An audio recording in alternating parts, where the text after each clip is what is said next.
a corazón abierto porque el gobierno de los Estados Unidos prohíbe a las compañías norteamericanas NewMed, AGA y Boston Scientific vender a Cuba los dispositivos Amplatzer y Embolization Coil para el cateterismo pediátrico que sustituye la cirugía.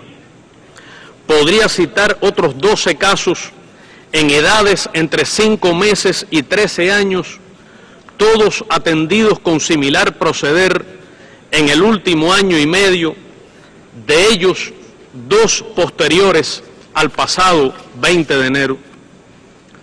Los niños cubanos que padecen de leucemia linfoblástica y rechazan los medicamentos habituales no pueden ser tratados con el producto norteamericano Elspar, creado precisamente para casos de intolerancia. Como consecuencia, su expectativa de vida se reduce y aumentan sus sufrimientos. El gobierno norteamericano prohíbe a la compañía Merck & Company suministrarlo a Cuba. No se ha podido adquirir un equipo analizador de genes imprescindible para el estudio del origen del cáncer de mama, de colon y de próstata que produce Applied Biosystem, compañía norteamericana. Lactalis USA, suministrador de lácteos, fue multada con $20.000 por el gobierno norteamericano. Desde la elección del presidente Obama, no ha habido cambio alguno en la aplicación del bloqueo económico, comercial y financiero contra Cuba. Permanece intacto. Continúa siendo una política absurda que provoca carencias y sufrimientos. Es una violación masiva, flagrante y sistemática de los derechos humanos. En la Convención de Ginebra de 1948 aparece tipificado como un acto de genocidio. Es éticamente inaceptable. El bloqueo es un acto soberbio e inculto. Recientemente, el gobierno norteamericano impidió que la Orquesta Filarmónica de Nueva York se presentara en Cuba. Los artistas cubanos no pueden recibir remuneración por sus presentaciones ante el público norteamericano. ¿Cómo la creación artística puede ser considerada un crimen? Microsoft bloqueó el acceso de Windows Live a Cuba porque, según se lee al abrir esa herramienta, así es para los usuarios de los países sometidos a embargo de los Estados Unidos. Igual ocurre con las páginas web Cisco System, SolidWorks y Symantec. El bloqueo restringe el ancho de banda y la conectividad de Cuba. Se prohíbe nuestra conexión a cables marítimos de fibra óptica que pasan junto a nuestras costas. ¿Por qué el gobierno de los Estados Unidos impide el libre flujo de la información y el acceso a las nuevas tecnologías? Pero estas prohibiciones, inhumanas e impropias de esta época, se aplican no solo a Cuba, sino también a los países que ustedes representan. Philips Medical incumplió el suministro de piezas de repuesto contratado para equipos médicos comprados por valor de $72 millones instalados en Cuba y en Venezuela. Fue además multada con $200.000.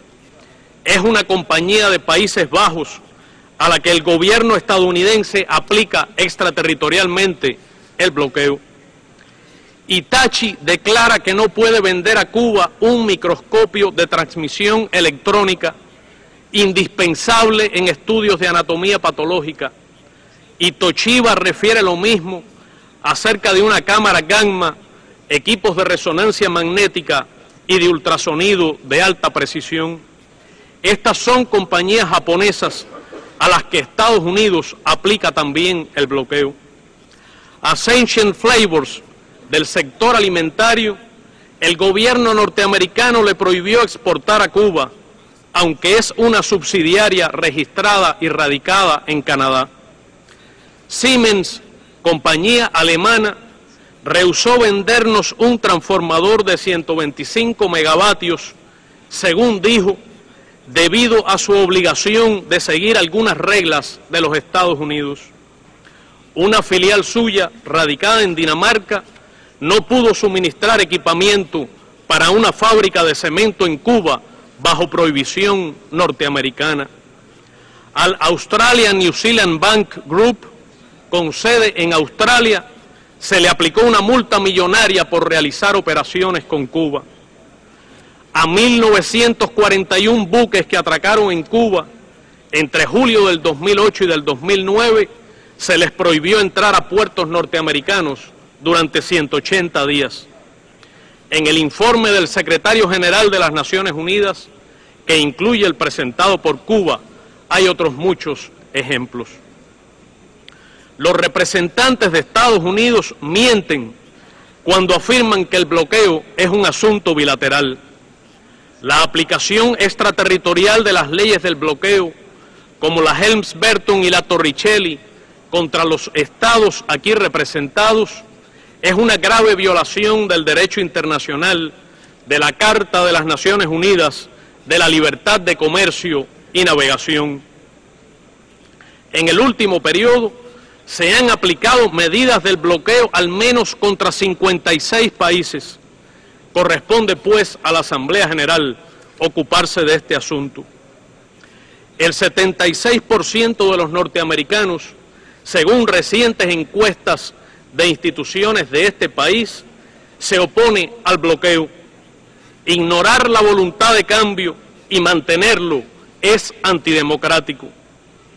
En época de desempleo y crisis económica, los empresarios estadounidenses tienen vedado el mercado cubano. Se les prohíbe invertir en Cuba. Las compañías del mundo no tienen competencia norteamericana en Cuba porque el gobierno de Estados Unidos lo prohíbe.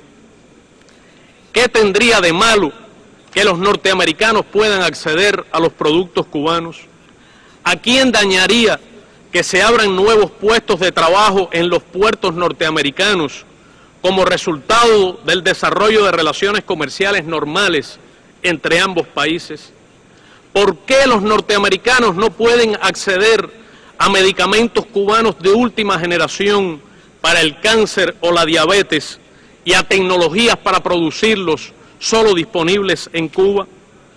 ¿Por qué la empresa Bacardí, que pagó el lobby que impuso la ley Helms-Burton, evade la competencia y obliga a los norteamericanos a comprar más cara una mala imitación de ron cubano?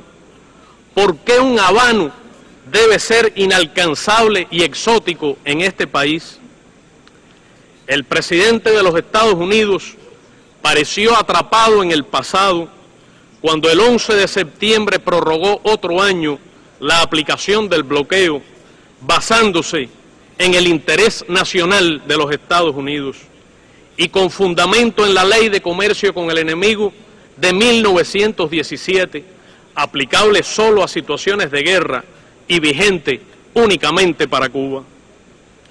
Ninguna persona seria puede sostener que Cuba es una amenaza a la seguridad nacional de la única superpotencia. Toda nuestra fuerza es la del derecho, la verdad y la razón. Cese la inclusión de Cuba en la lista espuria de supuestos estados patrocinadores del terrorismo, que es el soporte de algunas medidas de bloqueo, y fírmese ya la libertad de nuestros 5 héroes antiterroristas injustamente encarcelados en este país.